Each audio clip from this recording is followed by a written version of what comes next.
Recentemente, nas férias das minhas filhas, a Malu e a Aninha, gêmeas de 10 anos, eu fui convidada por uma grande amiga, Yacuí Tupinambá, uma anciã muito querida, que faz um trabalho muito importante de resgate ancestral. Ela nos convidou para conhecer o seu território, Tupinambá de Olivença, em Una, no sul da Bahia. Os Tupinambás são muito importantes. Toda a nossa ancestralidade é muito importante, mas os Tupinambá foram os primeiros indígenas que tiveram contato com os portugueses quando eles aqui chegaram, em 1500. Esse povo conseguiu um feito histórico há pouco tempo atrás.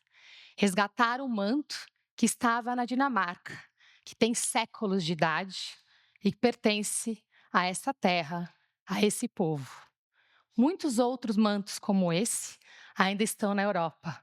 E é muito importante que esse resgate continue acontecendo.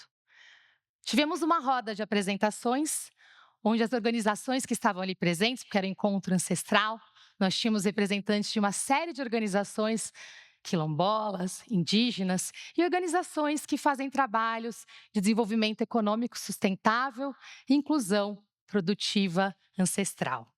No momento de nos apresentar, cada adulto ali se apresentou colocando seu nome, sua organização, a razão de estar ali. E eis que as crianças falaram: nós também queremos nos apresentar. Malu e Aninha disseram seu nome e disseram: eu também sou descendente de indígena. Com a simplicidade e espontaneidade das crianças, elas honraram com muito orgulho a sua história. Malu e Aninha tiveram contato com suas bisas, puderam conviver com duas delas e cresceram escutando histórias da nossa família. Se eu perguntasse aqui hoje se vocês têm ascendência indígena, quais de vocês diriam que sim? Poucos. Porque é complicado, a ancestralidade do nosso país foi apagada. E muitas das coisas que a gente aprende, a gente fica até com dificuldade de admitir. Algumas vezes com vergonha, algumas vezes com culpa, são traumas coletivos apagados. Para que a gente se aceite, em geral, ancestralidade passou a ser uma decisão pessoal e social, ao invés de um processo histórico. Um estudo recente que foi feito por cientistas da USP nos ajuda a colocar um pouco de luz nessa história com dados. 2.700 pessoas tiveram seu genoma mapeado em todas as regiões do nosso país. A resposta científica para a pergunta que eu fiz é que 13% do nosso DNA tem origem indígena. Mas calma, a resposta é um pouco mais complexa que isso, como tudo na história desse país. Se vocês pegarem a história materna e paterna, é bem diferente. O DNA materno, na verdade, é 35% indígena e 45% africano. Uma história real contada agora com estatísticas que só ficaram disponíveis recentemente, para que a gente possa passar a ter coragem de assumir a nossa ancestralidade. O Brasil é sim o país mais miscigenado do mundo. Eu passei décadas aceitando, assumindo a minha ancestralidade. Confesso que ainda estou aprendendo, mas eu tive o privilégio de conviver com uma das minhas avós. A avó Celina veio de Sergipe, no Pau de Arara, para São Paulo, com 16 filhos dos 21 que ela pariu. Criou todos sozinha. E quando a gente conversava, tanto com ela como com toda a minha família, teve um conceito que me marcou muito, que é a diferença entre seleção e coleção. Minha avó dizia assim: neta, para você ter uma horta, uma floresta saudável, é muito importante colecionar ao invés de selecionar. Na seleção, a gente escolhe o mais forte e faz mais do mesmo. Na coleção, a gente traz um pouquinho de cada coisa e a força é o coletivo. Muitos de nós achamos que as florestas que nós temos no Brasil são florestas intocadas, mas na verdade elas foram cuidadosamente colecionadas por milhares de anos pelos nossos ancestrais indígenas. Não é à toa que nós somos, sim, o país mais biodiverso do mundo, com florestas, sim, colecionadas. Vocês sabem que nós somos o mais biodiverso, mas a gente já parou para pensar que isso foi um presente dos nossos ancestrais? Que a gente agora pode honrar e fazer diferente com a nossa história? Ah, parece óbvio, nós vemos as cores do Brasil na música, na arte, nas nossas raças, na nossa história. Sim, mas há alguns lugares que nós não conseguimos repetir esse processo de coleção. Por isso que é tão simbólico ter a COP30 no Brasil. E não foi à toa que o embaixador André Corrêa do Lago, quando anunciou uma força-tarefa de engajamento coletivo chamada Mutirão.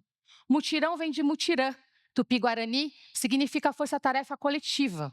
É esse processo, essa oportunidade que a gente tem, de novo, de colecionar.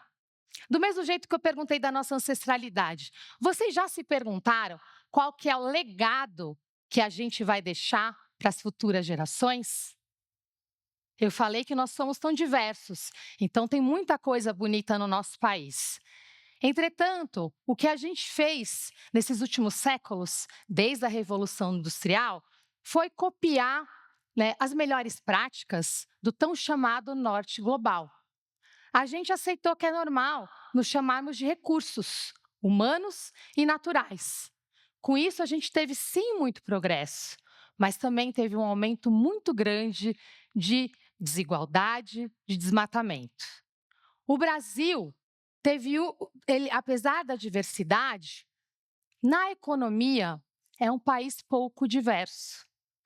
E essa diversidade tem diminuído muito nas últimas décadas.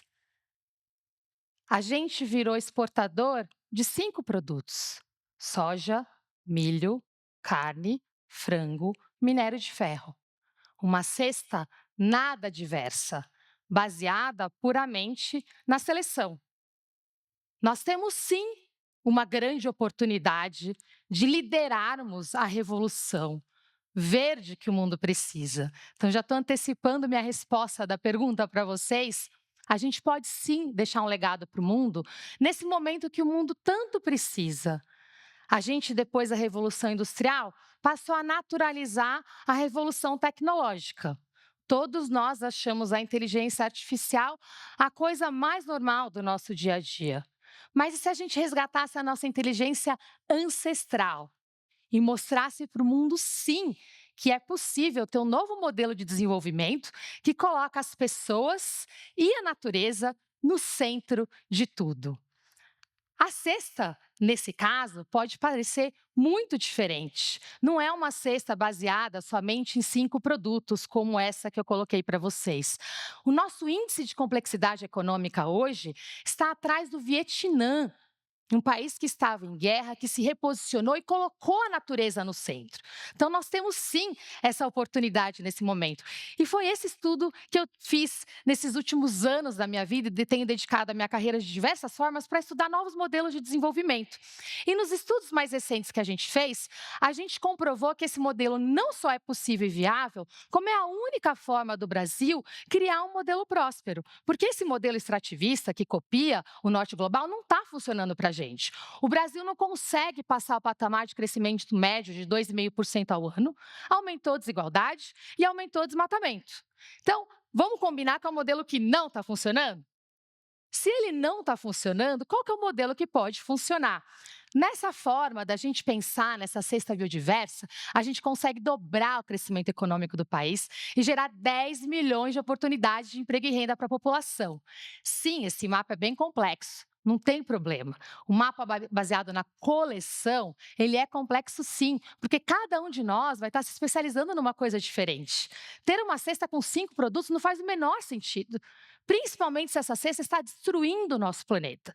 Existem formas diferentes de criar valor, gerar prosperidade e proteger a natureza, dando chance para as futuras gerações, sim, fazerem a parte delas. Nós estamos no ponto de inflexão planetária. A decisão é nossa. As próximas gerações não terão a chance de tomar a decisão por nós. A boa notícia é que existem excelentes exemplos desse modelo de coleção já funcionando e que, em geral, reconhece de uma forma muito bonita esse resgate ancestral. Eu falei do sul da Bahia, onde eu estive. É impossível viajar pelo sul da Bahia sem ver essas plantações lindas de cacau. Ali, o sistema é a cabruca. Cabruca, do verbo brocar, né, que é exatamente um sistema ancestral com uma mistura bonita indígena e quilombola, onde o trabalho é feito no método de sombreamento, onde o cacau é plantado com a bonita sombra das árvores nativas. Com isso, a gente consegue proteger as nossas florestas e criar um modelo de desenvolvimento, inclusive muito próspero. No caso do cacau, como exemplo, é uma economia de 100 bilhões de dólares no mundo. A Bahia já chegou a ser o maior produtor do mundo.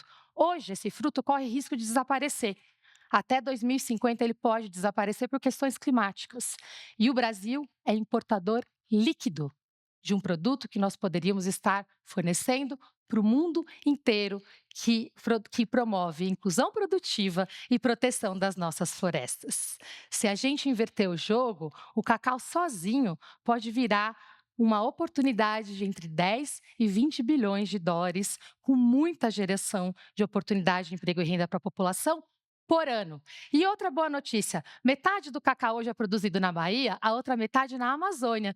E é uma técnica que, sim, a gente volta para o centro das nossas florestas, trazendo uma oportunidade onde o valor da floresta em pé é muito maior do que o valor da floresta desmatada.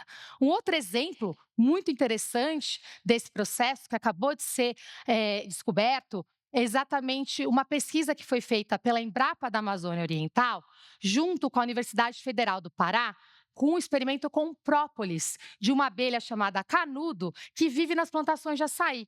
Foi feito um trabalho porque ela tem uma propriedade antioxidante, foi feito um teste para que fosse produzido um creme cicatrizante. Esse creme foi comparado com cremes comerciais e eis que é um creme muito mais efetivo, com menos processo inflamatório, que vem das nossas florestas, mostrando que é possível sim juntar ciência com sustentabilidade e principalmente ancestralidade. A bioeconomia sozinha pode gerar entre 40 e 70 bilhões de dólares por ano. E sim, eu estou falando de números, porque a realidade é que as pessoas precisam comer, precisam ter renda, e a gente precisa lembrar que não é só sonhar, precisa transformar o sonho em realidade. E para transformar em realidade, é importante reconhecer a realidade das pessoas. Um último exemplo é o caso da macaúba, outro fruto ancestral, cuidadosamente colecionado pelos nossos ancestrais, que hoje pode ser utilizado para a produção de combustível sustentável de aviação. Vocês sabiam disso?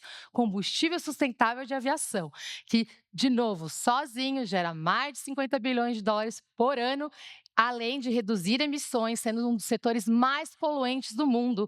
A gente poderia estar usando a macaúba para limpar o planeta inteirinho.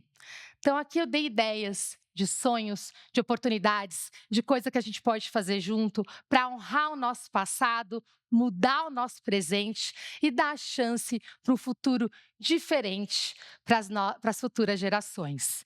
E aí eu pensei como fechar isso, já dado que eu falei de tantos dados, tanto de ancestralidade, e que eu estou trabalhando a minha própria ancestralidade. Eu fiz duas perguntas para vocês e eu termino com uma para a gente refletir juntos.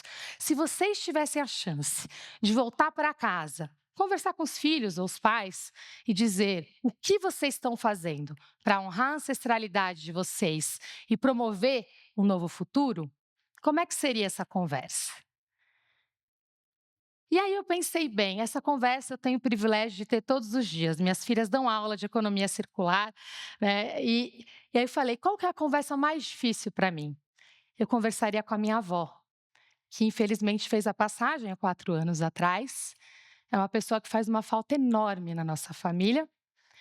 E se eu pudesse hoje agradecer tudo que ela fez por todos nós, eu agradeci muito, eu deitei muito no colo dela.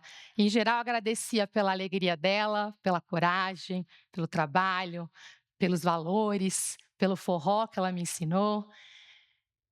Se eu fosse agradecer hoje, ia ser curioso, porque pela primeira vez eu percebi que é graças a ela que eu aprendi que a seleção não faz sentido, que a coleção faz sentido. Então, eu diria: "Vó, bença vó". Ela ficava brava quando não falava benção. Então, bença vó.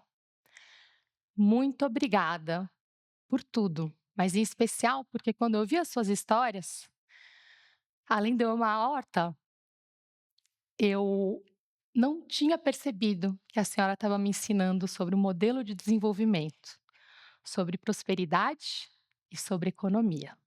Muito obrigada. Muito obrigada, pessoal. Obrigada.